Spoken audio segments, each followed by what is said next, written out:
I'm going to give you a would you rather. Would you rather be just a normal, regular, average Joe, or somebody who is famous? But the catch is, the reason you're famous is because of the ridiculous way you died. Now, not only do you not benefit from being famous at all during your life, but the fact that you're well known for how you died probably doesn't bode well. So I don't know many people that would pick the latter.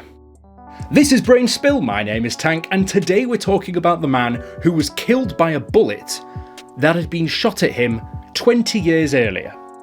You might be wondering how this is even possible, but stranger things have happened. Henry Ziegler's story is a fascinating and peculiar one at that, embodying the idea that actions can have far-reaching consequences, even when they're completely unintended. Born in 1861 in Honey Grove, Texas, and grew up on his family farm, he lived, as far as we're aware, a normal childhood. To be perfectly honest with you, there isn't actually much known about the guy. I mean, we don't know exactly when he was born, we just know roughly where and when.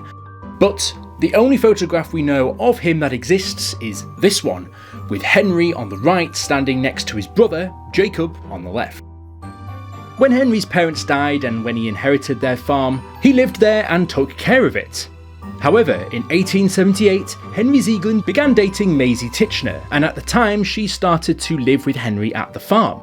After a few years, however, in 1881, Henry then left the farm to go live with Maisie, and decided to leave the farm to his brother. Yes, the brother, the previously mentioned Jacob Ziegland. There was a reason I showed you that picture, not only because it's the only picture we have of Henry, but also because this story does have something to do with his brother too, so context. Henry Ziegland's story takes a strange turn when his romantic entanglement would ultimately set in motion a series of events that would make him famous, albeit inadvertently for all the wrong reasons.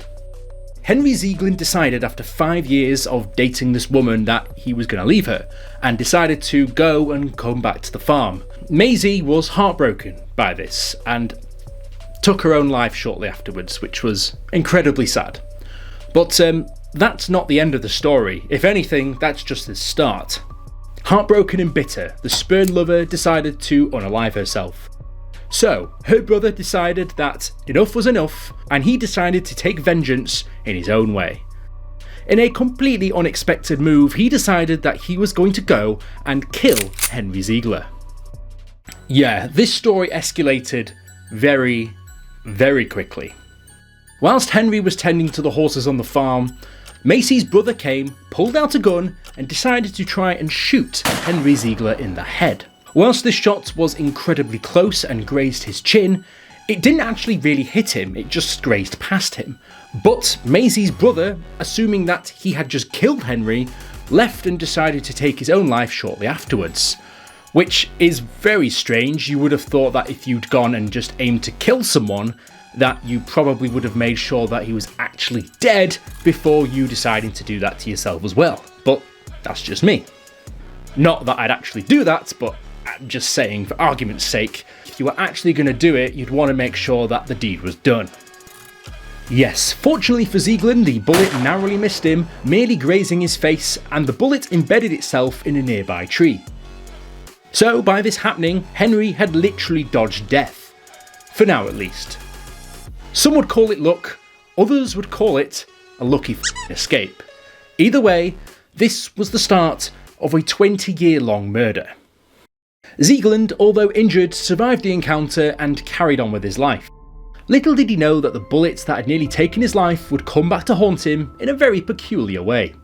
Fast forward to the 5th of June 1903, where Ziegland decided that he needed to remove some land and to clear a tree on the farm, which turned out to be a lot more difficult than he first thought it would. He initially got an axe and decided to start chopping it down. Problem was that this tree was very thick and very big, meaning that he couldn't chop it down by himself, so he decided to go for the next best thing. Dynamite, something which he knew would do the job. I mean, a tree ain't gonna survive that, so why not just blow it sky high? That one choice might have been Henry Ziegler's biggest error. If maybe Henry Ziegler had some more patience about him and he decided to use the axe instead, this next event may have never happened. He decided to use dynamite and blow up the tree, and by using 3 sticks of dynamite, lit them and the tree exploded, causing the dynamite to dislodge the bullet from the tree, sending it hurtling towards Ziegland. In a bizarre twist of fate, the bullet struck him in the head, killing him instantly. It seemed that the bullet, having missed its mark years earlier, had returned to fulfill its deadly destiny. This entire story is eerily scary, based on the fact that the bullet that was intended to kill you 20 years earlier had somehow managed to fulfill its job just a little bit later than expected. So, the fact that this is so weird, it does raise the question as to how true this entire story actually is. The shooter's impulsive acts of revenge set in motion a chain of events that no one could have foreseen. It's such a strange story, in fact, that people for the longest time thought that it was actually made up. And after some digging around on the internet, that could very well be the case. The first news report about it was thought to be in the Mississippi Jackson Evening News in 1905, that described it as a marvellous case of punishment on earth for the sins of the flesh. And 20 years ago, Henry Ziegland, then a handsome, wealthy young man, jilted beautiful Maisie Tichenor, and the girl unalived herself. The same story then reappeared 8 years later in various other newspapers, from the New York to New Orleans, framed like it was a story that had just happened, despite the fact that it had already been reported on 8 years before.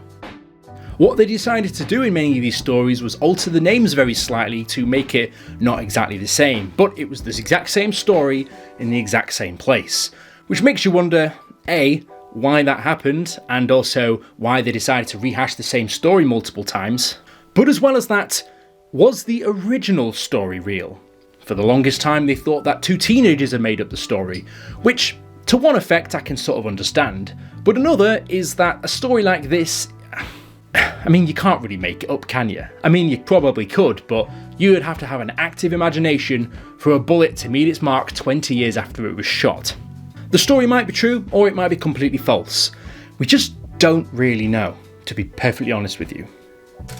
What is known, however, is that the story appeared in a number of articles over a number of years, where details changed over time, including that of the name of the lover, which changed with every other iteration of the story. But the question lies, even though all of these other ones are probably fake, is the original fake? And to that, well, who knows? This might be the story of the luckiest or unluckiest man you've ever met, but all we know is that this is a fascinating story, and I will leave it at that. If you guys enjoyed that video, here's another one just like it. I'll see you guys in the next video. Fantastic.